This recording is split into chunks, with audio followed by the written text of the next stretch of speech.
नमस्कार दोस्तों, मार्केट की बात करते हैं। Indian railway finance corporation limited की बात करते हैं। पीएसयू कंपनी है, रेलवेज की कंपनी है और कंपनी का जो कामकाज है, फाइनेंस का कामकाज है इंडियन रेलवेज कंपनीज के लिए। आईआरएफसी शॉर्ट में, आईआरएफसी, और स्टॉक प्राइस 27-28 रुपीज़ में।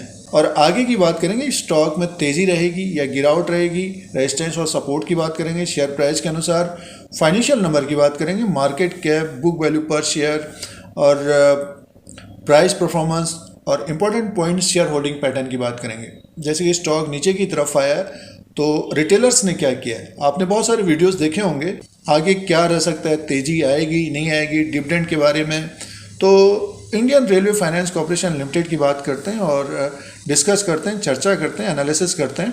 तो वीडियो आपके मतलब का है तो सब्सक्राइब और लाइक का बटन दबाएं शेयर बाजार के अपडेट के लिए और इस चैनल से जुड़े रहने के लिए। सबसे पहले नोटिफिकेशन मिलता है Indian railway finance corporation limited की बात कर रहे हैं। Indian railway finance corporation limited के नंबर्स हैं। इनकम की बात करते हैं, रेवेन्यू की बात करते हैं। तो देखिए, interest income, lease income, dividend income, other income, तो इसको प्लस करके देखते हैं तो टोटल इनकम जो आया है तीसरी तिमाही में, जो टोटल इनकम था 6,222 करोड़, 6,222 करोड़ का टोटल इनकम था। और इससे पहले क्वार्टर में 30 सितंबर 2022 के क्वार्टर में 5,810 करोड़ का था। एक साल पहले 5,097 करोड़ का। तो अब की बार ग्रोथ थी, 6,222 करोड़ का टोटल इनकम था आईआरएफसी का।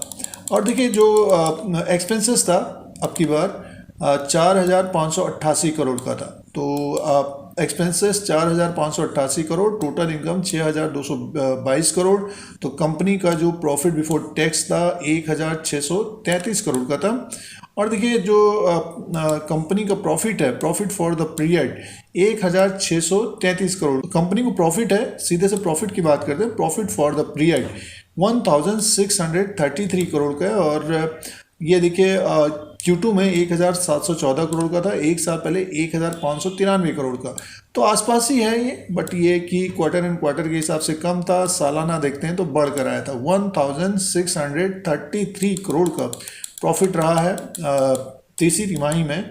और इसका जो अर्निंग पर शेयर की बात करते हैं तो देखिए, जो अर्निंग पर शेयर है 1.25 का है और Q2 में 1.31 का था और एक साल पहले 1.22 का। तो देखिए, 1.25 का इसका अर्निंग पर शेयर है, ईपीएस है। कंपनी का जो प्रॉफिट रहा है 1,633 करोड़ का रहा है और जो इनकम है 6,222 करोड़ का रहा है। ये तीसरी तिमाही के नंबर्स हैं, 31 दिसंबर 2022 तक के ये नंबर्स हैं। अब दोस्तों, मार्केट कैप की बात करते हैं तो 36,395 करोड़ का मार्केट कैप है और इसका जो फेस वैल्यू 10 रुपीज़ का है। बुक वैल्यू पर शेयर है, देखिए बुक वैल्यू पर शेयर है 31 का, 31.37 का है और अर्निंग पर शेयर है 4.98 का और डिविडेंड यील्ड देखिए 5.03 का है। तो डिविडेंड यील्ड अलग मान के चलिए कि फिक्स डिपॉजिट्स के आसपास है। प्राइस परफॉर्मेंस की बात करते हैं तो एक साल का रिटर्न अभी भी 32.62% का है और पिछले एक महीना 3 मंथ की बात करते हैं तो माइनस में आ गया, 14.57% एक महीना माइनस में है। 3 मंथ की बात करें 9.87% माइनस में। तो ये प्राइस परफॉर्मेंस है। जिनके पास आईआरएफसी है, स्टॉक तो ऊपर की तरफ गया था, बट ये है कि अब स्टॉक नीचे की तरफ है। तो एक साल का रिटर्न अभी भी 32% का है। अब दोस्तों, बात करते हैं शेयर होल्डिंग पैटर्न की। प्रमोटर्स की जो होल्डिंग है गवर्नमेंट ऑफ इंडिया की 86.36% की है दिसंबर 2022 तक और ये मेंटेन है। और एफआईज की जो होल्डिंग है वो है, देखिए दिसंबर तक जो एफआईज की होल्डिंग है 1.01% की है और ये कम हुई है। सितंबर 2022 तक जो अपडेट है 1.05 का था, अब ये कम हुई है, 0.01 का है दिसंबर 2022 तक। तो एफआईज ने प्रॉफिट बुकिंग की है और जो डिविडेंड दिया गया था उसके बाद, और डीआईज की 2.97% है और ये भी कम हुई है। देखिए 3.39% थी सितंबर 2022 तक और ये घटकर 2.97 तक आ गया है। तो डीआईज ने भी प्रॉफिट बुकिंग की है। अब देखिए, पब्लिक जो रिटेल इन्वेस्टर्स हैं, पब्लिक 9.66% हो गया है। तो ज़्यादातर रिटेलर्स ने एक तरह से खरीदारी की है। देखिए 9.19% सितंबर 2022 तक था, उसके बाद बढ़कर 9.66% है। तो देखिए पब्लिक की जो होल्डिंग है 9.66% की है। तो रिटेलर ने माल खरीदा है और एफआईज और डीआईज ने माल को बेचा है।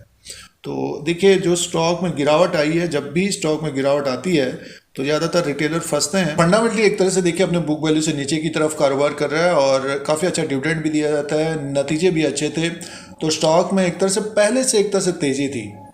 Indian railway finance corporation limited में स्टॉक में एक तेज़ी थी और अपने हाई को ये ब्रेक नहीं कर पाया। तो अब चार्ट पैटर्न के अनुसार इस ट्रेंड को समझते हैं, क्या रहा है पिछले कुछ समय से, आगे क्या रह सकता है। देखिए ये चार्ट लगा हुआ है कंपनी का और ये शेयर प्राइस 13/10/2022 को 21-22 रुपये में था और एक ज़बरदस्त तेज़ी बनी, स्टॉक ऊपर की तरफ पहुंच गया ये 37 रुपीज़ में। उसके बाद मुनाफा वसूली देखने को मिली और 30 रुपीज़ के आसपास आया। उसके बाद फिर से स्टॉक ऊपर की तरफ गया, बट ये कि ये स्टॉक फिर इसको ब्रेक नहीं किया, इसने 37 को इसने ब्रेक नहीं किया। अगर ये ब्रेक कर लेता तो और तेज़ हो जाता, बट ये कि ब्रेक नहीं किया और स्टॉक फिर से गिर गया। एक बड़ी गिरावट देखने को मिली। ये जो ड्रॉप आया उसके बाद स्टॉक ने देखिए स्टॉक ऊपर की तरफ गया 35-36 के आसपास, लेकिन स्टॉक में एक तरह से डाउन ट्रेंड स्टार्ट हो गया। तो आगे की बात करते हैं। अब स्टॉक प्राइस 27 रुपीज़ में है, ये 27 रुपया 85 पैसा। तो ये जो इसको तो इसने देखिए एक तरह से फेल कर लिया है, तो 27-26 रुपीज़ तक। तो ये 27-26 रुपीज़ का ये सपोर्ट रहेगा इसका, और ऊपर की तरफ का जो हडल्स रहेंगे 28 रुपया 80 पैसा और उसके बाद 29 रुपया 70 पैसा, और जो बड़ा हडल रहेगा 30 रुपया 28 पैसा।